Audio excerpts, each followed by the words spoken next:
Përshëndetje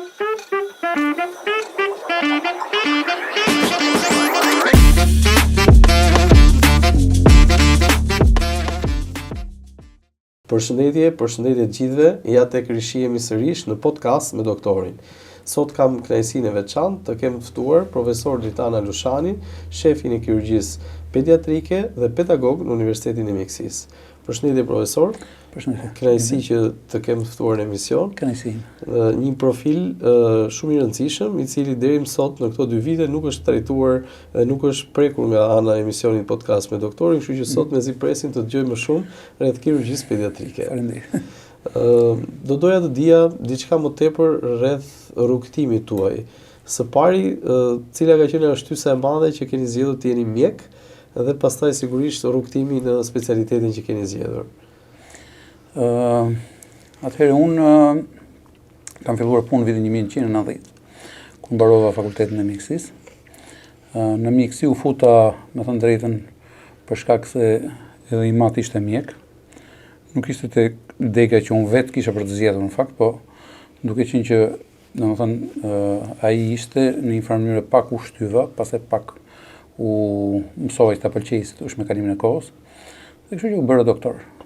Kur mbarova pastaj jam caktuar kirurg në klinikën e parë dhe aty se thosh filloi rrugëtimi, në fillim specializant, edhe pastaj kirurg i përgjithshëm në fillim në specializim dhe pastaj kirurg pediatër. Në kirurgjinë pediatrike në fakt kam kaluar si thosh në një farë mënyre të rastësishme, duke qenë që i asistoja ndonjëherë në atë kohë doktor Cenit, që ishte shefi i kirurgjisë pediatrike në ato vite, dhe që ai ishte në fakt në klinikën e tretë, unë isha në klinikën e parë, po që shpeshherë takoja dhe ishte njëri super i sjellshëm dhe shumë, domethënë edhe shumë kirurg i Zotit që kishte emër, domethënë që në specializant e respektonim shumë. Kështu që ai më merrte shpeshherë që kur më shifte, jo sepse më thërriste kastile, por kur më shifte në rrugë, më thoshte hajde më asisto. Edhe unë shkoja gjithë qef sepse kisha qenë emër të njohur që në shtëpi, në fëmijëri, domethënë më vonë, pastaj studentë etj. Edhe kështu që fillova të punoja nga pak me atë. Besoj që kam qenë si thosh i sjellshëm ai sa duhet që i kam bërë përshtypje të mira. Po edhe receptiv, kështu në kuptimin e faktit që kisha qef të mësoja dhe që thashë. Kështu i dal nga dalë, si thosh, pastaj në fakt më vonë vajta duke qenë një specializant vajta në Francë për specializim. Një 8 muaj dhe kur u ktheva, edhe unë isha aty në kirurgjinë të rriturve, ka qenë një kirurgji digestive, një pavion që bënte kirurgji shumë të komplikuar në fakt dhe që mua mu duk sikur në atë kohë që isha i ri, mu duk sikur kisha mësuar shumë mirë. Kështu që kur ktheva doja prapë të shkoja në kirurgjinë e të rriturve në fakt. Po ndërkohë kisha kaluar dhe s'kisha nuk kthehem më mbrapsht, domethënë emërimi ishte bërë me të gjitha, kishte ndikuar edhe i mat në fakt. Kishte bashkë me doktor Cenin kishin bërë një kështu si puç të vogël, edhe kështu që ngele përfundimisht atje. Unë në fakt pastaj mësova që ta dua shumë atë lloj kirurgjie, tani nuk e ndroj dot domethënë. Me fëmijët është punë më e bukur, është punë më e rëndësishme, më e pastër, domethënë më kështu.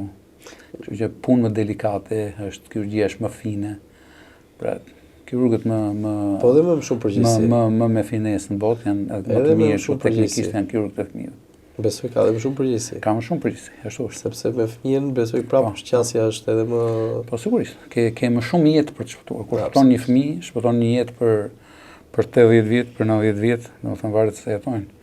Ndryshe nga të rriturit që varet se çfarë moshe kanë. Jo se është më pak e rëndësishme, edhe ajo është, por të fëmijët është ti po punon për një gjenerat të ardhshme. Kështu që praktikisht është e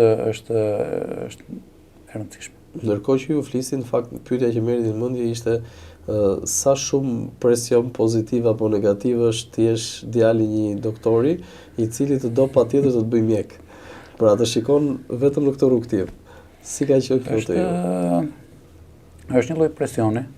Domethënë që ndonjëherë e vuan, ndonjëherë ke qef, ndonjëherë thua sa mirë që dëgjova.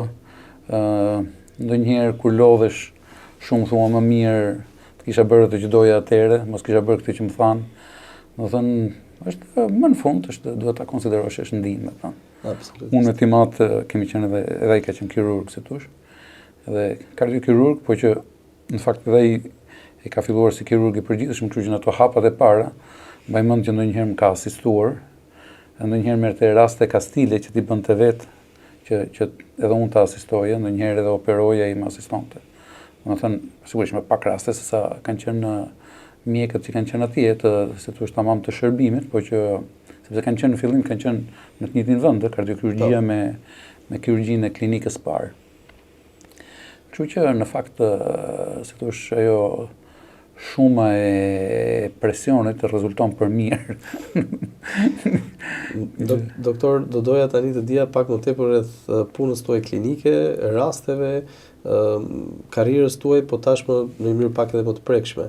E kujtoni rastin tuaj të parë, ku keni qenë primar pacientin ose më saktë pacientin tuaj të parë?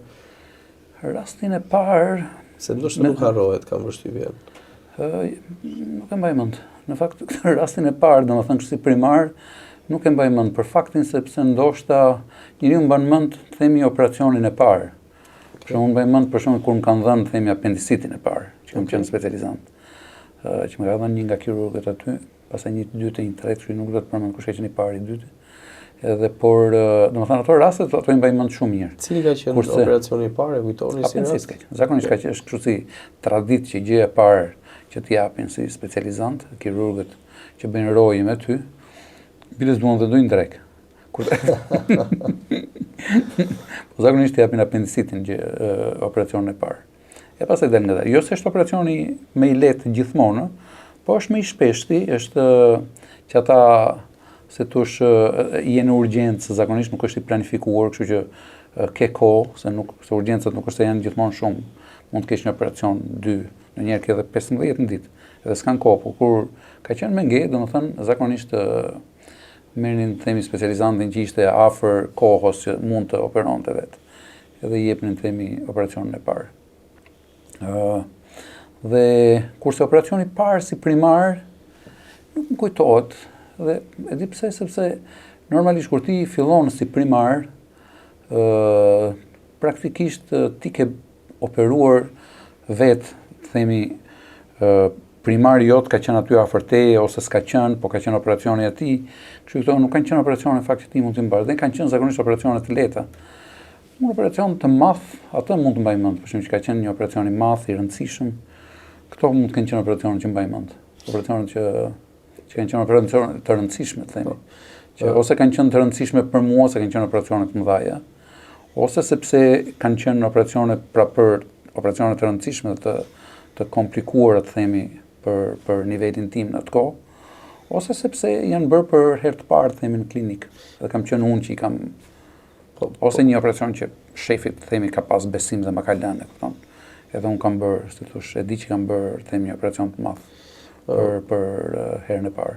Profesor, në gjithë karrierë jam sigur që sigurisht rastet kanë qenë nga më të shumtat, por mendoj që ka raste që ju kanë ngelur në mendje. Domethënë, gjithmonë lënë gjurmë disa raste të caktuara të ndërhyrjeve që keni pas. Cili është ai rast që ndoshta ka qenë ai kryesori që ju e kujtoni gjithmonë, e keni me veten tuaj? Atë rastet unë mbaj mend në fakt rastet më shumë themi, domethënë jo të lumtura, kur ne kemi për shembull humbur një fëmijë. Ose pastaj janë rastet që kanë qenë rastet, themi, ndonjëherë krenari që kemi bërë, themi, punë të madhe dhe që kanë qenë gjëra që s'janë bërë ndonjëherë dhe ne i kemi bërë këtu. Domethënë zakonisht se tush memoria fikson këto. Se pjesa tjetër e punës është rutinë në një farë mënyrë. Domethënë çdo rast është në mjekësi dhe sidomos në kirurgji çdo rast është i veçantë. Ka, themi, tipare anatomike, themi, të ndryshme, ndonjëherë ka, themi, anatomi jo tipike, po atipike që ti duhet ta shohësh mirë se mos dëmton, dakor? Edhe kur bën një gjë, themi, që është fare rutinë. Por si do që të puna, një kirurg me eksperiencë di që kjo mund të haset aty dhe kështu që fillon dhe ka durim edhe kërkon, si thosh, edhe më në fund, si thosh, nuk arrin në një kohë që rreziku, themi, është minimale. Se këtu është problemi që të mos rrezikosh edhe mos mos dëmtosh, siç është parimi dhe mjekësi që s'duhet dëmtuar një. Pastaj të zgjidhësh problemin kur i thon. A mund të ndash me ne ndonjërin prej këtyre raste, për shembull, thatë për rastin në cilin është bërë diçka e cila nuk bëhet në rutinë. E kujtoni pacienti, moshën, kohën, situatën që ka ardhur. Por raste për shembull në rutinë, që s'bëhen në rutinë, janë rastet e mëdha. Se kirurgjia e fëmijëve merret me anomalitë e lindur, kështu që praktikisht për atë ekziston se thosh më vete, sepse janë këto anomalitë kongenitale, të cilat janë ndryshe nga patologjitë e fituara. Dhe pastaj sigurisht ka edhe pjesën e kirurgjisë tjetër, që është pjesa e patologjive të fituara, siç kanë dhe të rriturit, për shembull që mund të jetë një kolecistit, domethënë siç mund të jetë një apendicit, një hernie, ngatrim zorrësh, ileus, po. Domethënë që janë dhe këto gjërat e zakonshme. Po, domethënë fakti që ne ekzistojmë më vete, si thosh, është për faktin që janë këto anomalitë kongenitale. Që do thotë që fëmijët lindin ndonjëherë me anomalitë të tilla që nga mungesë të organeve, nga ndonjëherë dismorfizëm ose organet themi të cunguara ose të bëra ndryshe, të cilat themi kanë lidhje me funksionin, jo vetëm që është që kanë lidhje vetëm me estetikën, dakor. Kështu që praktikisht në këto raste ty të duhet të konstruktosh, si thosh, një organ ose ndonjëherë një sistem të tërë që ta ndryshosh.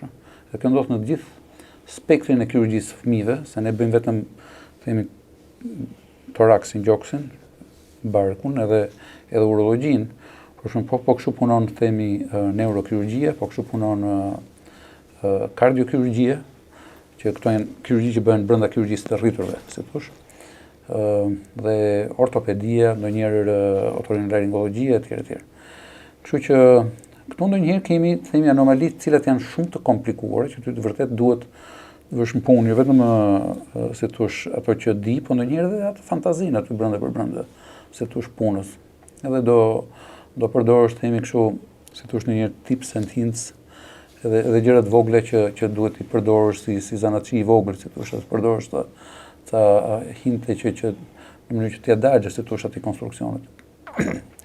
Dhe në këtë rast, domethënë kur kemi bërë për shembull themi kur kemi ndërtuar ndonjëherë traktin urinar, ose kur kemi vënë në vend të themi të ezofagut, kemi vënë një organ tjetër që kemi ndërtuar dhe këto janë raste për shembull që nuk harrohen kurrë. E para sepse për fat nuk janë aq të shpeshta, dhe e dyta është punë që e mban mend edhe fizikisht, sepse zgjat edhe mendërisht, sepse do pastaj edhe të më mbrapa që të trajtohet mirë dhe nga ana të themi reanimatore, edhe fëmijët të rrinë gjatë në spital, ti njihesh me prindrit, ndonjëherë është që këta fëmijë janë të ndryshëm, nuk funksionojnë themi si një fëmijë themi normal, për shembull, jetojnë gjatë, jetojnë për një jetë normale, po puna është që ndonjëherë janë të ndryshëm, për shembull kanë nevojë ndonjëherë për një derivacion urinar që kanë nevojë ta kenë gjithë jetën.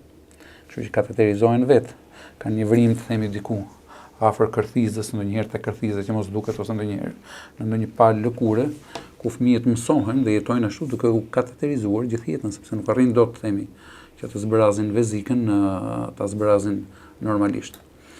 Po ashtu fëmijët për shkak që ndonjëherë bëhet themi zëvendësimi i esofagut, domethënë ti vë ndonjëherë një lloj organi i cili nuk është se funksionon ndonjëherë vërtet ashtu si ezofagi vërtet. Kështu që po ata mësojnë filloj pastaj deri ngadalë që të kuptojnë dhe që të trajtojnë si thuaç veten në një mënyrë të tillë sepse e kuptojnë që mund të hanë në një formë të caktuar, por nuk hanë dot në një formë tjetër të normale siç bëjnë gjithë të tjerët. Nuk do të thotë që janë anormale sepse jetojnë normalisht dhe jetojnë gjithë jetën, por nuk janë ndryshe. Këtu është problemi. Disa kufizime, le të themi. Ndonjëherë se duke qenë që ndonjëherë edhe psikiatër, këta kanë dhe probleme, themi edhe psikologjike, dakor, që ndonjëherë duhen trajtuar këto. Kështu që neve dhe na vjen neve në fillim dhe ne ndonjëherë i konsultojmë me juve, kështu që për problemet duke qenë që ndihen ndonjëherë ndryshe. Kështu që duhen ndihmuar shpesh edhe nga strukturat, themi nga shteti, se tu është për ekonomikisht, edhe shumë probleme tjera që mund të kenë. Profesor, më shpjeguat në lidhje me dy raste të cilat kanë qenë punë të mëdha, ndërhyrje të mëdha, ku me thënë drejtën edhe në djenin qoftë kolegëve, por qoftë edhe të pacientëve janë raste vërtet të rralla. A mund të më thoni në mënyrë më specifike për secilin prej tyre si ka qenë situata, kur janë paraqitur në klinikën tuaj? Atëherë dakor, po flas për dy raste. Për dy raste të cilët janë raste të mëdha, se ka shumë si këto. Domethënë shumë në kuptimin relativ, po jo se është si thosh pjesa e rutinës tonë. Në raste si thosh të veçanta, po që ka disa, si thosh me themi disa dhjetra. Por një rast për shembull është një rast që kem pasur për shembull me një zmadhim vezikal të një gocë që ka qenë atëkohë rreth afër adoleshencës. Dhe që kur ne kishim planifikuar në fakt që ta bënim, por ishte kirurgji e madhe dhe shfrytzuam rastin atëkohë që vjen themi mësuesi që un kam pas në Itali, dhe që praktikisht e kam mësuar prej atij këtë lloj kirurgjie, urologjinë edhe këtë kirurgjinë e madhe etj, që ai përveç kësaj kishte ardhur vite dhe vite me radhë edhe në Shqipëri që na ndihmonte me rastet. Praktikisht është një mjek që e kemi prej atij urologjinë pediatrike. Dhe ai merr shefin e tij në Londër, kur ai kishte qenë më i ri, se thosh, edhe kështu është shumë interesant në fakt se si transmetohet DNA edhe dituria në fakt e brezët. Dhe ai vjen dhe të dy bashk, se thosh, në fakt ai u fut me mua, se ky shefi im nuk u fut, po u fut ai anglezi, që quhet Philip Ransley, kurse ky italisë ky quhet Gian Antonio Manzoni. Dhe kështu që këta erdhën të dy dhe ne bëm këtë rastin që ishte një rast shumë i madh, dakor, që kjo goca më në fund se prindërit nuk marrin vendime për të operuar fëmijë të tillë, se thon po si do jetë kështu. Në fund kjo ishte rritur dhe kishte kuptuar që ishte më mirë se sa të lagej si do që jetë puna. E kishte kuptuar situatën e vet dhe mori një vendim që në fund ta bënte këtë operacionin, në të cilin do kateterizohej vet. Dhe bëhet operacioni, një operacion që zgjat një 8 orë dhe më në fund krijohet ky tubi që bëhet në këtë rast bëhet pra zgjedhja e parë është kur bëhet me anë të appendiksit, dakor, në cilin ti e kateterizon dhe ky lidh si thosh fshiksin e urinës, e cila u bë e re me zor, dakor, me zorën e holl, dhe pastaj ky tubi nëpërmjet vezikës shkon në murin e barkut dhe praktikisht kjo ekziston gjithë jetën, dhe sa herë që ajo ka ndjenjën e urinimit, dakor, dhe ndërkohë poshtë mbyllet, në mënyrë që mos rrjedhë më. Pra gjithë ideja është që fëmia të rrijë thatë, sepse rrinte në atë moshë me pampers, kishte probleme që ngacmonin, gjithë këta fëmijë kanë këtë problem që në shkollë ngacmojnë që janë me pampers, i mbajnë erë, etj, kështu që praktikisht pra u krijua mundësia dhe ideja dhe u bë operacioni që kjo të kateterizohej vetë dhe do jetonte kështu, dakor? Kur kthehet, dy kirurgët ikin, aty ngelen mua që isha asistent, sigurisht dhe gjithë ekipi, domethënë kështu, për një duke u kateterizuar, dëmtohet tubi, dakor, që mund të dëmtuar qoftë sepse u përpoqën çik shumë për të kateterizuar, qoftë sepse mbase kishte një çik appendiksi tension edhe ajo vaza ishte të hequr dhe nuk u furnizua mirë me gjak, dhe tubi u prish. Atëherë çfarë do bënim? Po u prish tubi, praktikisht poshtë ishte mbyllur, është situatë shumë e keqe. Duhej operacion tjetër, dhe operacion tjetër është më i vështirë, sepse për tubin ti tani do marrësh një ndër të tjera, appendiksi del nga loja, atëherë ti do të marrësh një pjesë të zorrës, do e ndërtosh si tub, dakor, dhe do e riimplantosh prapë në vezik edhe në paretin abdominal. Kështu që kjo është më vështirë pse? Sepse praktikisht e krijon tubin, tubi ka një linjë të gjatë të qepur, anastomoze, e cila praktikisht konsiderohet pikë e dobët. Appendiksi ka vetëm një vrim aty dhe një vrim këtu, kurse kjo është më e vështirë akoma. Kështu që futemi te ky rasti, dakor? Edhe bëjmë praktikisht tubin nga fillim, që e bëj unë me një kolegë. Dhe rasti për fat shkoi shumë mirë dhe shkoi perfekt. Kështu që kur ja tregova themi atij profesorit tim, tha mua, bravo tha. Drejtën tha ke korrigjuar tha Philip Ransley. Tha kjo tha është gjë shumë e mirë. Kështu ishte themi sukses. Sa orë zgjati? Goca sot është shumë mirë, është studente. Edhe punon të gjitha, është 30 ca vjeç. Edhe vjen ndonjëherë se shqetësohet ndonjëherë për këtë pjesën e asaj, por që është një individ edhe qenie humane shumë e mirë, shumë e mençur, inteligjente. Ky që është kënaqësi të shkruaj takon. Ja, absolutisht. Dakor. Dhe rasti tjetër? Rasti tjetër është i ngjashëm, por patëm një problem sepse ishte, i tham, rasti ishte sikur që ne kishim nga fillimi, kështu i mund ta trajtoni mirë. Edhe i tham që shko se kjo veshka këtu nuk funksionon, kështu që ne këtë do e ruajmë këtë kanalin e urinës, se do na duhet të zmadhojmë fshikzën e urinës këtu. Dhe hyn në këtë sferë, prapë në këtë fushë, dhe do e zmadhojmë me këtë, kështu që kurse këtë veshkën tjetër e kam mirë, kështu që prandaj dhe po e lëm këtë veshkën që nuk ka funksion.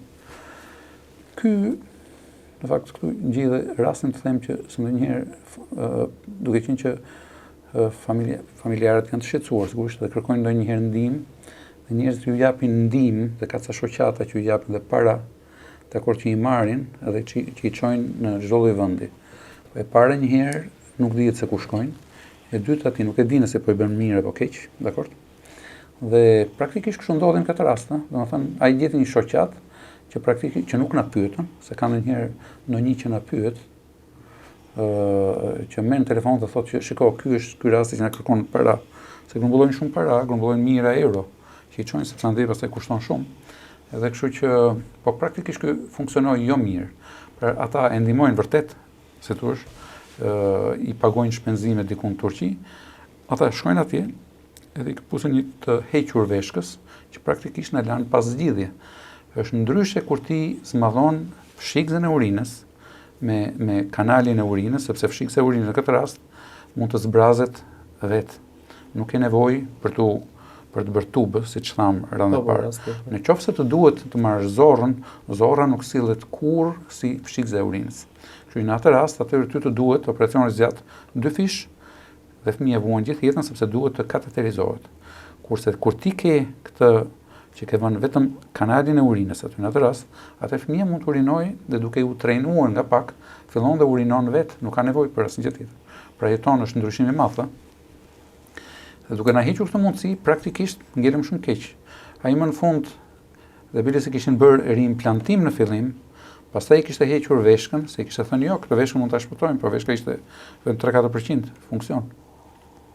Pastaj vajti herën e dytë ja hoqi dhe pastaj ngeli te ne, sepse ai tha kaq, tha s'kem çfarë të bëjmë. Kur ngeli kaq, veshka e djathtë, se kishin bërë dhe riimplantim aty, fillon dhe ajo të ketë hidronefrozë. Dhe ne ishim në këtë rast, kishte bërë kanalin e urinës e kishte bërë në formë S-je, kështu që ne praktikisht do bënim, por kjo ishte një vezik shumë e vogël, që nuk do e merrte dot riimplantimin e ureterit. Kështu ne gjetëm një zgjidhje në cilën gjysmën e ureterit, duke qenë që ureteri ishte zgjatur nga presioni, nga urina që ngeli, gjysmën e përdorëm për zmadhimin e vezikës dhe me gjysmën tjetër, mbasi e holluam, e riimplantuam në vezik. Rasti është shumë mirë, dakor? Urinon normalisht, veshka s'ka hidronefrozë, dakor? Dhe është ka shkuar domethënë njerëzakonisht mirë, jemi shumë të kënaqur. Rasti tjetër pastaj më thatë dhe një gjë interesante në rast të raport me ezofagun. Po, me ezofagun kemi bërë një herë një transpozicion ezofagu. Pra, ty të mungon gjithë ezofagu. Çfarë moshe ka pasur personi? Këta janë fëmijë që lindin pa ezofag, këta janë të porsalindur. Këto rastet, ky i dyti ka qenë i vogël, po prapë me muaj nuk janë të porsalindur. Dhe në këtë rast ti nxjerr një tubë nxjerr këtu në mënyrë që bështymat e cungut sipërm të dali në qafë dhe në stomak i bën një gastrostomi ose një vrim aty, në cilin i fut një sondë dhe ushqen.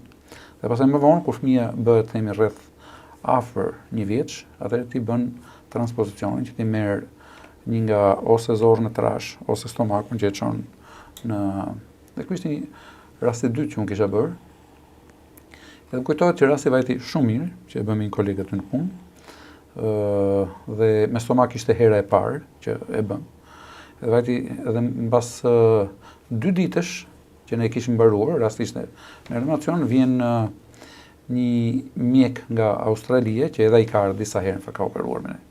Shumë i zoti, shumë i mirë. edhe vërtet na ka ndihmuar dhe ai për disa raste që dhe duke parë rastet që do shifte, ai më në fund shef këtë më thotë, "Ma po çfarë është?" Thashun këtë kam bërë unë, thashun është transpozicion ezofagu. Ai më tha mua, "Kur e ke bërë?" Më tha mua, thashun par dje. Fëmia ishte duke qeshur, edhe ishte shumë mirë, ai më tha mua, "Nuk mund ta besoj që është operuar par dje, tha, transpozicion ezofagu, tha, shifte incizionet, nuk I besoj." E më tha mua edhe që është kaq mirë. Ishte kështu që ka edhe kjo goca është shumë mirë, është tani nuk vjen të na takoj më. Se më kujtua, se me sa duket është mirë, po se që këto janë fëmijë që më në fund të mësojnë, siç thash, që të vetë ushqehen dhe dinë se çfarë mund të hanë prindrit po ashtu. Por që edhe ajo duhet të jetë tani, duhet të jetë 10, 12 mbase. Profesor, në karrierën tuaj sigurisht ka patur edhe një rast që nuk ka shkuar mirë edhe që juve atë rast që ka shkuar mirë për shembull janë një rast ka qenë jo shumë herët, po është tani vonë, në fakt dhe kjo të bëj ka me një rastet më të se rastet që humb njeriu në mjeksi ka, edhe ato praktikisht janë ato që ne e dim që në fillim që nuk do shkojnë mirë. Edhe se thush ato ndonjëherë të ngelen, ndonjëherë nuk të ngelen në mendje. Ose që se thush prindi ka qenë I përgatitur sepse është sëmundje e tillë që një pjesë shpëtojnë, por një pjesë e madhe nuk shpëtojnë. Kështu të gjithë janë thua të ndërgjegjshëm që secili bën përpjekjen e vet, po më në fund edhe mund mos shpëtoj. Por rastet më të dhimbshme janë kur ti ke shumë shpresë se të shpëtoj. Prindi është shumë I me besim edhe që ti praktikisht nuk e ke përgatitur dhe ai shumë që rasti mund të humbet. Dhe në ato raste ndodh për shkak që fëmia humbet edhe ky është rast për shkak ti nuk e harron dot më kurrë. Për shembull, kjo një rast me një sëmundje që e ka komplikacionin e humbjes së jetës, por që në shumicat e rasteve sigurisht që është shkojnë mirë. Më kujtohet që ishte vllai një gazetare që praktikisht nuk e përgatitëm dhe ai shumë sepse rasti ishte themi nga ato raste që duhet të shpëtonte, por që me sa duket kishte qenë themi pa ushqyer për kohë të gjatë, bëri një perforacion që më në fund pastaj fëmijën se thosh e humbëm aty në reanimacion. Por shkak që një rast tjetër me atrezi ezofagut, cilit neve do I bënim të një operacion transpozicion ezofagu, që ka vite, që ju bë me kolon, por që terapianti nuk mbajti, u gangrenizuar, edhe fëmia praktikisht ishte, domethënë nga bebe, ishte bërë një alamet fëmije, domethënë që prindit nuk I besoi, se ishte bërë një 12 kg, që kur ne e bëm aty, kam përshtypjen afër moshës 1 vjeç, ose domethënë ishte mirë me peshën, ose 10 diçka e tillë, që qenë fëmijë nga Filipoja, që operacioni ishte I madh fakt, domethënë këto janë operacione të mëdha që mund të ndodhin, por që ata duke qenë e kishin krijuar si thosh atë bonding me fëmijën, se ne zakonisht fëmijët I humbim, themi, kur janë sapo lindur. Ajo është mosha më e vështirë dhe aty duket nëse anomalia është si thosh një gjë që mund të jetojë apo është një gjë që nuk jeton. Po prindrit në një infant e pranojnë një çik më lehtë, se nuk është sigurisht ka qenë periudha e shtatzanisë, nënat sidomos janë më të lidhura se baballarët, domethënë kështu gjë është, dhe sigurisht që e vuajnë, po jo si një fëmijë që ka shkuar 1 vjeç edhe 2 vjeç, ku diun sa çfarë. Kështu që këto janë rastet pastaj që janë rastet më të dhimbshme. A ka pas një moment në historira të tilla të trishta që ke pas një bllokim emocional, një moment që deri ku ke thënë do bëj një 2 hapa pas ose do marr një periudhë pushimi?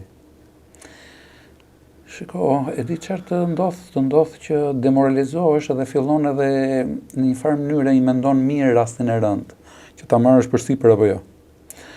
Por që çdo gjë lidhet fakt me faktin se sa I përgatitur je ose sa e përgatitur në çik edhe përpara. Kështu që më në fund, për shembull ne kemi një rast tani që kemi shumë të vështirë, që kemi aty në pavion, me një fëmijë 19 vjeç që nuk po e marrin përsipër, si thosh, edhe që po që është një fëmijë smundje, themi fëmijësh, themi e sjell deri tani, pavarësisht mosha është Edhe kështu që kemi kaq kohë që flasim me atë gastroenterologun që diskutojmë se çfarë do bëjmë etj etj, kështu që është rasti i madh dhe i rënd, normalisht duhet marrë shumë seriozisht, duhet lexuar, duhet konsultuar, duhet dhe pastaj të futesh, nuk është si një rast themi, nuk është po bën një hernie ose një kriptorkizëm ose një gjëra që janë të rutinës, e kupton? Edhe ato që janë ndonjëherë raste të vështira, po domethënë në përgjithësi pjesa më e madhe janë raste të lehta që dalin brenda ditës ose që arrin 2-3 ditë edhe ikin në shtëpi që nuk kanë rreziqe. A keni pas ndonjë rast për shembull nga këto formatet e kirurgjive të rutinës që ju e shprehni, po në fakt ka rezultuar si një moment i vështirë, një komplikacion, një situatë që është kthyer në anormale, sepse patjetër salla nuk gjithmonë ka të papritura. Ndoshta keni ndonjë rast të mendje që ta ndani me ne? Shiko, rastet e vogla, po flasim për këtë pjesën kur kemi probleme jete, se kështu në kuptimin pastaj që ta zëm kemi për shembull, kemi pasur, për shembull një rast më kujtohet tani se edhe ky është një rast që mund ta kisha përmendur. Është një fëmijë që ne e futëm për kriptorkizëm, po që kishte kriptorkizëm të vështirë, të dyja format abdominale, kështu që praktikisht ti duhet të bësh një fazë të parë ku ti futesh me laparoskop, themi në abdomen, edhe aty e gjen testin dhe ka 2 mënyra trajtimi në fakt, ose pret vazat dhe pastaj testin e lë aty, sepse duke e lënë në vend, testi fillon dhe gjen themi një lloj furnizimi kolateral për rreth. Dhe kur ka marrë këtë furnizimin pastaj, pas një 3 muajsh ti e merr, po praktikisht vazat i ke prerë se vazat pengojnë, ato janë të shkurtra për ta zbritur. Kështu ti e merr testin edhe e zbret pastaj në skrotum. Dakor? Pas 3 muajsh. Pas 3 muajsh. Ne bëm laparoskopin. 24 orëshin e parë fëmia vajti shumë mirë. 24 orëshin e dytë pati një periudhë 12 orëshe ku praktikisht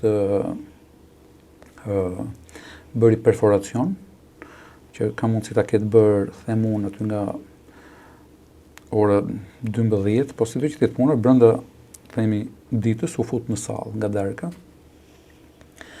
Fëmia ishte një fëmijë në fakt që ishte pak i shëndosh, kishte shumë shëndet, kishte një lloj pastoziteti që nuk e dia ishte normal, por si do që jetë puna, kishte një vonesë pak të zhvillimit, të qëndrimit, si thosh, sepse ishte 9 muajsh dhe themi patën vështirësi për venat dhe patën vështirësi për zhvillimin.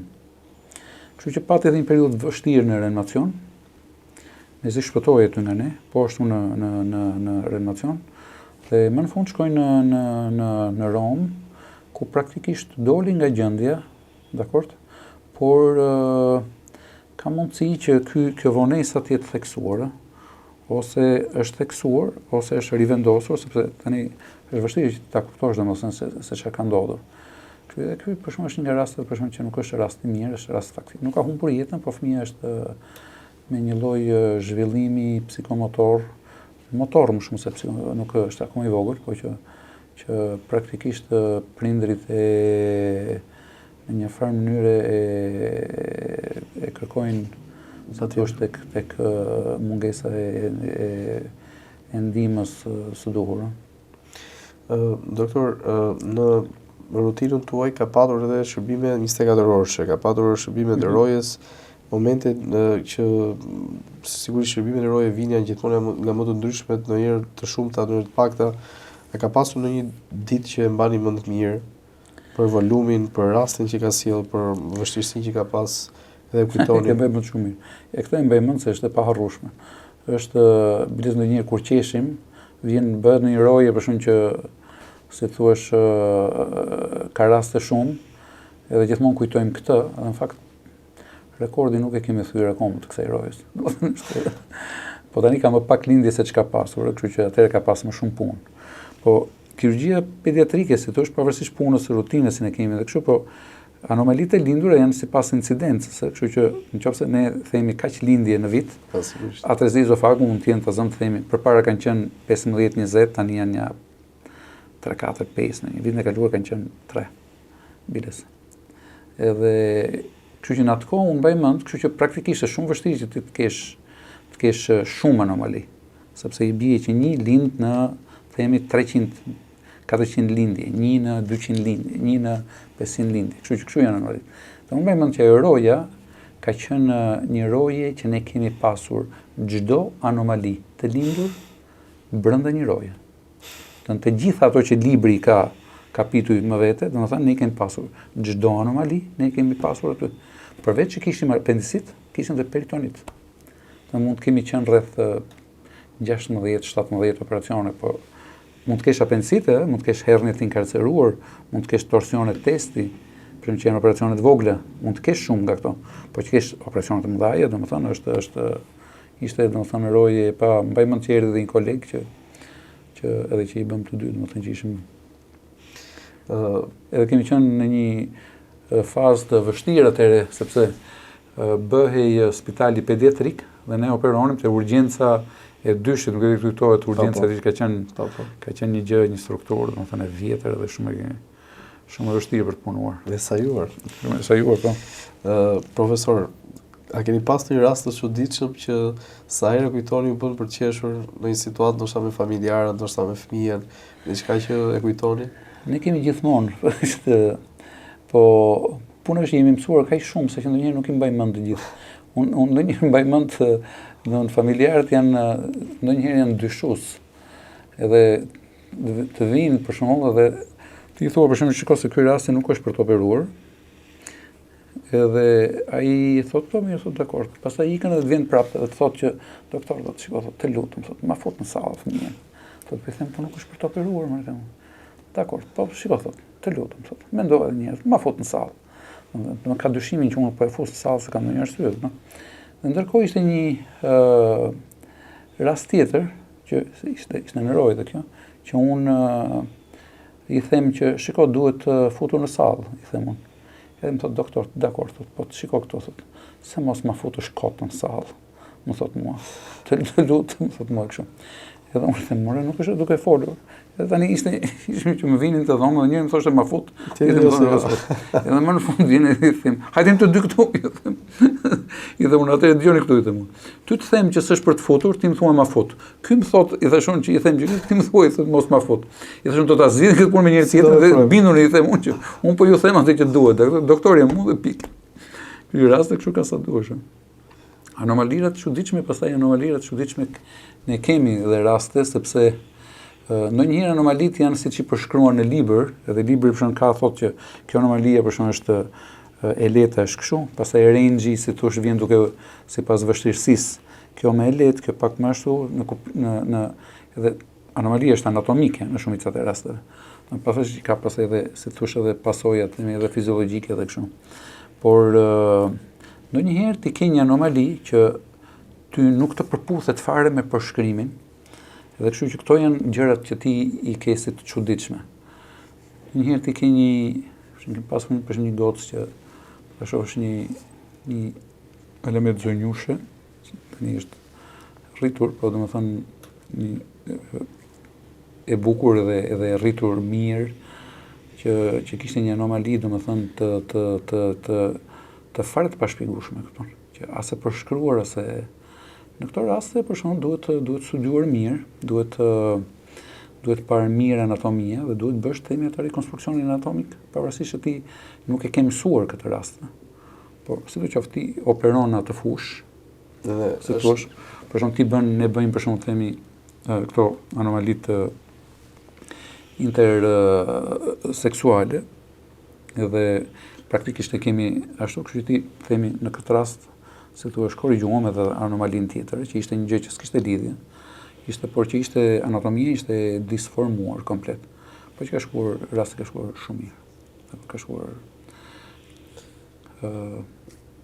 do doja të pyesja në një këndvështrim tërësisht tjetër. Ju po ashtu jeni pedagog profesor dhe keni raport me studentët tuaj. Cili është opinioni që keni për studentët tanë të viteve të fundit? Pra jemi në të njëjtën qasjet studentëve si vitën para, kanë të njëjtën dëshirë për të mësuar, kanë të njëjtën përfshirje në shërbim për të mësuar diçka të re, si e shikoni ju pjesën e raportit tuaj me të rinjt? Atëherë, Unë kam një lëndë të vogël, në fakt. 2 javë vinë studentë mjekësisë tani. Por sidoqoftë, unë I konsideroj kolegë. Kur vinë, gjë e parë që unë ju them kështu që do rrini gjysmë në pavion, gjysmë në sallë. Dhe biles ju them që do bëni dhe kartela, dakord?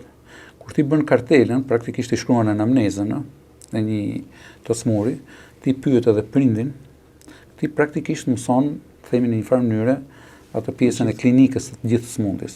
Kështu që ajo të ndihmon. Sot është edhe kollaje, sepse njeriu hap telefonin, e kupton? Ti ke çdo gjë, njerëzit po mësojnë në chat GPT, edhe kështu që praktikisht kanë mundësi, domethënë të shohin, të komunikojnë, të kuptojnë pastaj se çfarë pati dhe pastaj kanë mundësi të vinë në sallë të shohin. Në të gjithë botën, duke filluar nga viti 4 e tutje, studentët rrinë në spital. Dakord? Studentët nuk mësojnë me libra, mësojnë në spital. Librat janë aty. Sot një herë s'ke nevojë për libra, ke gati çdo gjë e ke në internet. Po të kesh një chat GPT të mirë, mjekësor, praktikisht mëson dhe aty biles edhe konsultohesh aty ndonjëherë. Kështu që ajo që unë do ju thoshe gjithë studentëve është që të rrinë në spital. Dhe në fakt, edhe ky rregullimi që u bë me seminare dhe me leksione u bë për këtë shkak, sepse duke ndëjtur 3-4 orë në spital, në fakt kanë kopjuar pjesën të internit në Francë, të eksternit dhe të internit. Eksternit janë studentët në Francë, dhe ata rrinë dhe ata bëjnë punë në pavion. Për herë të parë ka bërë, kur ka qenë dekan Fedon Meksi, doktor Fedoni, që ishte dekan atë kohë, dhe kishte qenë dhe kishte këtë eksperiencën që e kam pas dhe unë, fakt, dhe studentët atje rrinë në spital dhe bëjnë punë të mirëfillta me kartelat, me të smurët, çojnë analizat. Në kjo është një gjë që duhet ta bëjnë. Tani këtu tani nuk e bëjnë shumë në fakt, por që unë përpiqem që kur ata janë të pranishëm, si thosh, këtë ta bëjnë dhe në sallë t'ju shpjegojmë, dakor, që të bëjmë këtë. Kam përshtypjen që kanë një lloj paragjykimi një çik, nuk po them që ne nuk jemi perfekt, edhe ka shumë vërtet që nuk kanë një komunikim të mirë me studentët aty. Në kuptimin ai sa duhet, si thua, por nga ana tjetër ata duhet të rrinë duke ndëjtur ti më në fund, themi specializantët, mjekët e rinj, po edhe mjekët e vjetër, ti fillon dhe miqësohesh, dakor? Ti mund të vish edhe kur s'ke atë. Dhe duke u miqësuar, atëherë ata dal ngadalë ti flet njëri, flet tjetri, fillon e mëson, fillon e bën pyetje, ke familjaritetin e dur. Po qoftë edhe për të mësuar se kush janë, se nesër pas nesër ti do referosh rastet, themi tek këta specialistët që janë në QSUT, është qendra e vetme terciare, kupton. Kështu që edhe kjo do ishte shumë e rëndësishme, duhet të kesh familjaritetin e dur dhe duhet të dish edhe çfarë unë ndonjëherë ju them që shko vetëm 2 javë vini këtu në kirurgjinë e fëmijëve. Do shihni një gjë që nuk do e kuptoni dot kur t'ia shihni. Një lloj, themi, ndryshimi anatomik, se ne kështu I kemi kirurgët, I kanë kështu, sidomos te fëmijët, kupton? Dhe ju nuk do kuptoni se çfarë është, ç'është kjo gjë e çuditshme, që ka ndonjëherë dhe pediatër që e thonë këtë. Ndërkohë që ne pediatrit tani për shembull I kemi inkorporuar dhe në rojet, dakor, I bëjnë rojet ne, kështu që po mësojnë më mirë në fakt se ç'kanë mësuar përpara. Po në rast se do të vinte një specializant I juaj dhe do t'ju pyeste, do t'ju kërkonte mendim, do t'ju thoshte unë dua të lë në këtë moment Shqipërinë dhe të vazhdoj rrugtimin tim jashtë Shqipërisë, cili do të ishte këshilla juaj ndaj tij? Do ta nxisje këtë rrugtim apo do ta frenoje? Shikoj, unë nuk do ta nxisje. Mbas kaq vjetësh, unë kam qenë vetë kështu deri mbas para 15 vjetësh kam qenë me këtë mendjen që ti ke po të rri. Po më shumë sepse kisha qefin e një lloj sfide të re, domethënë kështu dhe këtë pjesën e udhëtimit më pëlqen vend të reja, domethënë më shumë se sa te pjesa e profesionit. Profesioni më shumë më bëri që të rri këtu. Sepse aty kur kam qenë, për shembull, një herë më kanë thënë që të rrija, po duhet shkruaja, mos futesha në sallë. Për shembull, këtë ka qenë një propozim që unë tash unë duhet të rri në sallë. Tham sallta nuk do rri, ti do marrësh një bursë që do rrish 2 vjet këtu, tha. Dhe ti do shkruash. Kur unë të kem në një ashtu mund të marrë në sallë, po puna jote e përditshme do të kjo. Kështu praktikisht më duk sikur do e humbja atë pjesën e profesionit, edhe kështu që thash jo. Kështu që nuk je I favorizuar kryesor atje, në praktikisht do mbushesh më shumë boshllëqe. Sigurisht, po ti që nga fillimi, Patjetër. Edhe Është të tjetër qash si rrugë. gjithë të tjerë është tjetër rrugë, kështu që unë se kam pas atë fat, kështu që nuk di të them për këtë, po mund të i thoshe që studentët këtu mund të ecin mirë, mjekësia këtu mund të bëhet mirë, shteti duhet t'i shohin çik mjekët me vëmendje, jo se nuk i shef, se në fakt biles na favorizon shumë. Për shumë po të punojmë në privat, për shumë praktikisht taksas nuk po na merr. U bë kaq vjet, dakor? Ne jemi nga ato subjekte që s'paguajmë asnjë taks. Por nga ana tjetër, për shembull, kam përshtypjen që ka një lloj nënvlerësimi për mjekët që janë në Shqipëri. Për shembull, menjëherë ju japin leje mjekëve të huaj që të punojnë. Ti ke këtu turq pafund që ti ke italian, një klinik që funksionon vetëm me italian, ti ke grek, ti ke lloj doktorësh që vinë dhe punojnë si pa që të keqin në Shqipëri. Shko punon në Turqi, shko punon në Greqi, shko punon në Itali. Do të thënë bota është e lirë dhe është e barabartë, duhet të ketë një lloj reciprociteti. Në qoftë se ata punojnë këtu, ne duhet të punojmë atje. Ose ata t'japin të njëjtin provim që ne japim atje. Absolutisht. Dhe t'japin dhe gjuhën minimumi. Dhe këtu nuk është se këta doktorët që vinë që punojnë, të themi nëpër spitalet e ndryshme dhe privat, nuk janë eminenca, themi atë që është. Ndonjëherë ka njerëz që sapo mbarojnë. Italianët atje janë më të rinjt, këtë ma ka thonë dhe i profesori u habit që kur vinte që punonin dhe me ato çmimet, ata vinë për të mësuar. Dakor? Kështu që kjo duhet të jetë në dorë dhe mund të bordeve të specializimit. Për shembull, ne i kemi bërë këtë si traditë që kemi pasur mjek të shquar, që na kanë ardhur në klinik dhe për gjërat që ne kemi pasur nevojë. Dhe mbas kaq vitesh, po them që ekipi është ngritur shumë, edhe i bën vetë tani të gjitha gjërat. Kështu që këtë duhet ta bëj çdo lloj bordi specializimit, të thotë për shkak që shikoj unë kam nevojë për këtë mjek. Edhe mund të marri po ata që duhet dhe t'i marrin për klinikat përkatëse. Respektive. Po jo çdo njeri që vjen këtu vetëm merr një licencë në Ministrinë e Shëndetësisë. Pra një licenca duhet marrë në Fakultetin e Mjekësisë. Dhe nga bordet nga shoqatat e specialistëve. Kirurgët e fëmijëve duhet vendosin nëse do vinë një kirurg fëmijësh. Për të tjerët pastaj që duan të vinë dhe të punojnë, të jetë e lirë, por të japin fakultet provimin. Minimumi licencën dhe në gjuhën shqipe.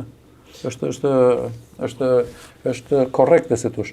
Dhe nëse ti liron një forcë pune të tillë, e cila është edhe paguhet mirë, sepse paguhet në privat, se këta të gjithë punojnë në privat, atëherë do ngelen më shumë mjek në Shqipëri. Absolutisht, është një politikë e rëndësishme shëndetësore. Po, shumë, po. Le të kalojmë një profil tërësisht tjetër në raport me shoqërinë. Ne jetojmë në një shoqëri që her pas here është e ngarkuar, her pas here është pozitive, her pas here ka dokumentet e veta. Çfarë të trishton më shumë në shoqërinë tonë, vlerat njerëzore tek njerëzit që na rrethojnë, çfarë të trishton më shumë ti? Thua për mjekët, për mjekësinë. Në tërësi, në raportet që ju keni me njerëzit, me shoqërinë, çfarë të trishton më shumë ti këta? Ajo gjë që nuk të pëlqen në raport me njerëzit. Sjellja, ndoshta karakteri, ndoshta një mosminjoja, ndoshta diçka që... Jo, unë nuk kam ndonjë ankesë në këtë aspekt. Unë them që ky është popull i mrekullueshëm, edhe me mjekët, edhe në përgjithësi, me atë themi me atë tiparin e mirënjohjes etj. Por sigurisht që nëse edukohen që mjekët të shifen me paragjykim, nëse shifen nga media, nëse shifen nga politika me paragjykim, ata edukohen. Keq. Për shembull, na bën përshtypje për shembull që ndonjëherë që është një gjë që kështu që si thosh duket sikur është që transmetohet si thosh në një mënyrë shumë të njëtrajtshme gjithmonë që media bën ndonjë ose të themi promovon të themi një sjellje të themi çik më shumë se ç'duhet të jo të mirë të mjekëve, atëherë ata fillojnë dhe edhe ata sillen në mënyrë të themi të njëjtë si ata, ose edhe politike etj. Por nëse rastet rrallë, unë them që njerëzit në Shqipëri janë mirënjohës edhe mjekun e respektojnë, kështu që unë ndihem jo keq, nuk duhet të ankohem për këtë. Çfarë ndjesi është për shembull me punën që ke bërë ndër vite, që tulesh diku dhe dikush të njeh vjen të respekton, se ai a ndjesh i vlerësuar plotësisht? Po ndihem ashtu, po. Domethënë besoj sa vite karrierë? 35. 35 vite, kështu që jam i bindur që kudo në çdo mjedis ka gjithmonë njerëz. Po, se ne jemi edhe një lloj si thosh specialiteti aty që bëjmë numër numër të madh me fëmijësh. Dhe kur I thon fal Zotit kemi edhe patologjira që nuk janë të këqija, shumicat I kemi që I shpëtojmë kalamajt. A ka pas ndonjë këshill ose ndonjë falënderim të bukur që të ka ngelur në mendje nga ndonjë nga familjarët e pacientëve që ke kuruar? Se besoj sigurisht falënderimet e format janë nga më ndryshme, pa diskutim. Por diçka që mund të ketë ngelur në mendje, një gest I bukur, një gjë. Po, ndonjëherë janë kalamajt që të bëjnë një pikturë, që të bëjnë një poezi të votë, ose të në një dedikim. Këto janë gjëra të bukura. Kam një dy në zyrët. Mos pyet tani se si janë. Profesor, ju po ashtu e dini që në jetën tonë profesionale gjithmonë ka këshilla që na vijnë nga prindrit tanë. Pra nëna ose babai që lën ndonjë fjalë të urtë e cila na shoqëron gjatë gjithë jetës. Cila është ajo këshill apo ajo fjalë e urtë që nëna apo babai juaj ju kanë thënë dhe që ju shoqëron jetën tuaj? Tani, mamaja në fakt shumë më thotë mos u lodh shumë, se I duket se lodhem shumë, sidomos tani ka fundi, kurse I madh ka luajtur rol jashtëzakonisht mirë, domethënë është unë e konsideroj vetëm me fat që kam pas baba atë që kam edhe që ka qenë themi në të njëjtin specialitet pak a shumë. Ai gjithmonë ka thënë që se thosh që kur punoj ta mendoj si fëmijën tim, sidomos, domethënë atë që me prindrit të sillim gjithmonë sepse janë njerëz në hall. Edhe kur themi nuk janë themi kulmi I mirësjelljes ose I edukatës ose I njerëzve themi të kultivuar etj, domethënë. Të trajtojnë njësoj gjithë. Mos shohësh kurrë të punosh një lloj, se sa paguhesh ose sa nuk paguhesh ose sidomos më shumë tani këto kohë e fundit që kur e bërë shef e ka 1-2 dhe më është shumë për kolegët. Thotë trajtoj kolegët mirë, to përën gjithë një lloj, jepu punë. Domethënë janë specifike se thosh kur ke babain doktor nuk të ndahen gjithë. Është një tjetër që sigurisht në salla ka momente të vështira dhe ka momente që juve mund të jeni hasur me një ndryshim të madh në kursin e asaj që ju po shikoni dhe mënyrën se si po merr situata, po themi mund të jetë një rast që duket në duke I vështirë dhe I pamundur, por shkon drejt suksesit. A ka ndonjë moment që I referohesh Zotit dhe thua Zot më ndihmo apo beson që nuk ka një forcë të mbinatyrshme kur ti hyn në një proces operativ? Jo, unë po. Unë nuk jam kështu themi shumë fetar ose që të besoj institucionet, po jam spiritualist pak, domethënë. Po edhe është një gjë që e kemi vënë re ndonjëherë edhe me kolegët të flasim, për shkak që kjo pjesa e mirënjohjes që funksionon. Kështu që kjo pjesa e karmës për shkak kur kështu që ndonjëherë I lutemi Zotit. Po në përgjithësi, edhe nëse nuk I lutem, domethënë, unë besoj që ne jemi si thosh ajo masha e Zotit. Kur ke të bësh me fëmijë që duhet jetojnë ose që duhet shërohen, domethënë, praktikisht një mashë e Zotit. Absolutisht. Nuk sigurisht Zot nuk jemi, por jemi e dora për ta bërë një vepër të mirë për ta kthyer njërin në absolutisht. Doktor, ka patur një moment vështirë në jetë, në karrierën tuaj, një moment që e mbani mend ose një moment që ju është kthyer një lloj mesazhi, një lloj që mund ta ndani me ne edhe në formë një mesazhi të tjerëve që na shohin. A ka pas një moment vështirë? Domethënë në kuptimin e profesionit të mjekut, unë besoj që mesazhi më I madh, sidomos për ne kirurgët, është që nuk duhet humbur vigjilenca. Ndonjëherë ti e merr rastin for granted, të lehtë, si thosh, edhe të mirëqenë që është një gjë që është rutinë, edhe ndonjë 2 gjëra të vockla që ti I di, po ti thua, nuk ndodh gjë, dakord? Në këto raste ti ke probleme me, për shembull rasti, për shembull që ju tregova që parë, për shembull atë fëmijën e asaj gazetares, pavarësisht se nga kush, po unë besoj që ka qenë një rast, themi, pak humbi vigjilence në një farë mënyrë. Domethënë, kështu që praktikisht kjo është ajo që duhet të them. Duhet që kur të vlerësosh në mënyrë individuale, jo si diagnozë njeriu, edhe të shohësh të gjitha të dhënat, sepse ndonjëherë ajo gjëja që s'ke vënë re, ajo të bën gjëmën. Edhe ti bën punën tënde, si thosh, por aty ka pasur një gjë për shkak që duhet kishe ashtu edhe një gjë tjetër, por duhet kishe pasur edhe mbas operacionit, po edhe mbas se thosh ka këto gjëra domethënë janë më shumë gjëra që unë do thoshe që duhet të jetë mesazh që njeriu duhet ta harrojë. Sepse kur puna të shkon mirë, sidomos,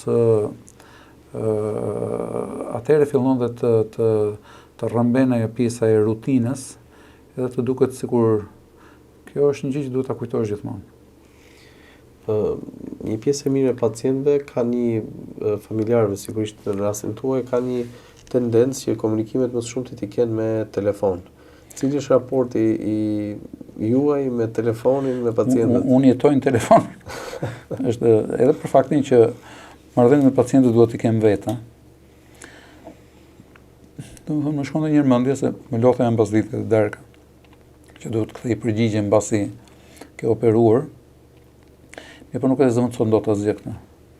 Sa do të marrësh, themi, të vësh, për themi, një nga ato sekretaret ose gocat e infermierët, ose kështu që ti e di që komunikon mirë dhe që praktikisht e di këtë pjesën e ndjekjes post, nuk e zëvendëson dot asnjëri. Praktikisht qetësinë që jep, edhe qetësinë që jep, pastaj që edhe ajo është më e rëndësishme akoma këtu. Kështu që praktikisht doktori që është doktor është komunikimin e bën vetë. Dhe ne në fakt kemi një gjë në Shqipëri, pavarësisht se çfarë mendojnë, kushdo që të mendojë, domethënë siç thamë edhe media, po edhe njerëzit, po ndonjëherë edhe politika që ka ndonjëherë paragjykime, ne bëjmë doktorin e vërtet këtu, sepse ne e bëjmë vetë. Ne nuk kemi komoditetin, për shembull, po strukturën që për shembull pacientët sot po thonë mua më vinë nga Anglia dhe thotë që ai më operoi, po unë s'e morë vesh se kush më operoi. Dhe pastaj ai më operoi, po turnin e dytë erdhi një tjetër. Pastaj ditën tjetër doktori ishte një tjetër, kupton, kështu që fillojnë të tregojnë kështu gjëra që ti thonë nuk ka pikë në kuptimit. Nuk është, kjo nuk ndodh në vendet evropiane, siç është kemi ne, por kjo ndodh shumë në Amerikë. Në Amerikë mjeku duke qenë që ata se thosh billin direkt për rastet, ata janë si ne, një mjek, një pacient. Dhe mjekësia në fakt është kështu, një mjek, një pacient, pavarësisht ti mund të kesh një enturazh njerëzish aty, që janë, si thua, të thonë edhe një fjalë, edhe të ndihmojnë, të gjithë të ndihmojnë, nuk diskutohet, por ai e ka me ty. Dakor? Atë që është me eksperiencë. Me atë që është më që ai e di që edhe po I ndodhi gjë, ky e zgjidh. Dakor? Se ky është thelbi, ëh. Dakor? Kështu që kjo është a ju ngel kohë? A ju ngel kohë për veten? Ajo që ngel është bëjmë të pamundurën, si thosh. Si thosh që të shplodhesh, edhe që të rrish me familje. Doktor, cili është qëllimi që I keni vendosur vetes tuaj në jetë? Cili është ai qëllim primar, si mjek flas, si person që çdo ditë ndihmon familje dhe fëmijë dhe njerëz që kanë problematika? Cili është ai qëllim primar që keni vendosur vetes? Po tani qëllimi është si thosh është brenda punës, është brenda unë jam kirurg, kupton. Qëllimi është brenda.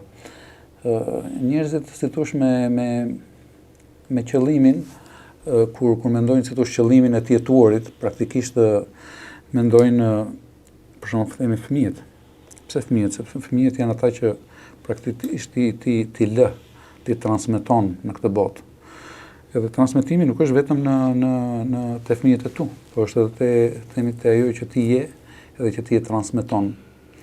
Për shembull te fëmijët ne kemi fat se ne njëjtën punë bëjmë edhe me fëmijët që operojnë për shkak. Se ne edhe ata transmetojmë që të shijet, Patjetër. edhe mirëqenie, dakord? Edhe shëndetësore, në kuptimin mirëqenie shëndetësore, edhe po pastaj është edhe pjesa që ti transmeton se thosh atë që di te kolegët, te më të rinjt, dhe ndonjëherë kur janë më të mëdhenj, po praktikisht ti transmeton të ata transmetojnë të ty. Kështu që qëllimin e kemi këtu te puna dhe ne kemi, vetëm ne nuk qahemi për qëllimin. Ne kirurgët, sidomos kirurgët e fëmijëve them unë. Po. Qëllimin e kanë probleme edhe këta që janë yje, themi ndonjëherë dhe që janë ata kur e humbin ndonjëherë qëllimin, thonë ata thonë po pikërisht po ata se ju psikiatrët vinë më mirë. Po ata çfarë thonë, kupton? Ata thonë që praktikisht nuk është se po operojmë njerëj, po shpëtojmë jetë. Kurse ne jemi aty, ne jemi te qëllimi. Në rast se do ta varje përpara se në X kohë pas X vitesh, si do doje të mbahesh mend nga njerëzit? Kështu, në kuptimin që kam ndihmuar, që s'kam dëmtuar, që s'ju kam rënë në qafë kështu në kuptimin që s'ju kam vënë kushte për t'i trajtuar. Ne dal nga dal në një rrëfim shumë të bukur së bashku, kemi arritur afër fundit të emisionit. Dhe një ndër mesazhet që do doja për jush për ta përmbyllur këtë rrëfim edhe këtë eksperiencë kaq vitesh në një podcast të shkurtër, do doja një mesazh ndaj të rinjve si një forcë shumë e rëndësishme vitale në vendin tonë. Cili do të ishte mesazhi për t'i dhënë një lloj motivimi, sepse ju jeni një person që keni ndërtuar një karrierë të padiskutuar në rrugën e drejtë, edhe ndoshta është një fjalë juaja ndikon në të padiskutuar dhe ta. Atëherë, po të ketë drejtë, ne jemi në një karrierë që është absolutisht vetëm e drejtë, si thosh. Ne jemi në drejtimin e të ndihmuarit. Ti ke ndonjëherë si thosh profesione të tjera që nuk janë gjithmonë në atë drejtim, ndonjëherë duhet mbajnë drejtësi. Se thosh edhe ta dëmtojnë atë tjetrin, sepse duhet të jenë të drejtë. Kurse ne për fat kemi këtë pjesën që gjithmonë jemi por në përgjithësi këtu tani kemi një probleme me rinin tani që nuk po e kupton këtë punën e karrierës që duhet të jetë, se thosh në drejtim të kësaj që bëjmë dhe ne, që njerëzit duhet se thosh në fillim përgatiten dhe pastaj japin, dakord? Edhe është normalisht gjysma e jetës së ndërgjegjshme kur i thon se sa e fëmijë të ka prindin në dorë, edhe kur je që ke lënë punën, kujdesesh çik që të kesh, si thosh atë, kujdesesh për veten. Po pjesa tjetër është që në fillim njeriu mëson, ka për detyrë të mësojë mirë, dhe pjesa tjetër pastaj është që duhet të japi në këtë jetë. Kështu këtë duhet ta kenë të qartë të gjithë të rinjt, por sidomos në mjekësi, se ndonjëherë ti vëre për shkak në mjekësi që pa u përgatitur, pa dalë akoma, duan më njëherë të fillojnë të punojnë, e duan më njëherë të fillojnë të fitojnë, edhe ndonjëherë nuk kanë dhe skrupuj. Dakord? Është po të gjithë ne që kemi qenë kemi mësuar me mirënjohje, dakord? Për kohë të gjatë, edhe pastaj kemi vendosur që të punojnë. Nuk është të thënë që secili të bëhet zheni në këtë fushë, ose të bëhet shumë i Zotit, mund të bëhet edhe vetëm i Zotit. Mund të bëhet edhe vetëm mirë, po ama ta kuptoj që në fundit është i mirë, mund të bëj kaq. Po jo se thosh të i kaloj, se thosh vetveten, edhe të filloj të dëmtoj. Kështu që në mjekësi dhe të rinjve unë këtë do t'ju thoshe. Mësoni sa të doni, edhe sa të keni fuqi, por bëni atë që dini, dhe fazat e të mësuarit nuk janë të thjeshta, duan kohën e tyre. Dakor? Kështu që praktikisht doktor, unë të falenderoj shumë. Falenderoj për minutat që kaluam së bashku, për rrëfimin e një karriere edhe një punë të madhe, dhe puna me fëmijët është punë e madhe, është puna ndaj një gjenerate që vjen, dhe të falenderoj që ishe në podcast me doktorin. Faleminderit. Sukseset juve. Duke ju falenderuar të gjithëve për vëmendjen tuaj, do të shihemi si çdo të mërkurë në ora 19 në podcast me doktorin. Faleminderit.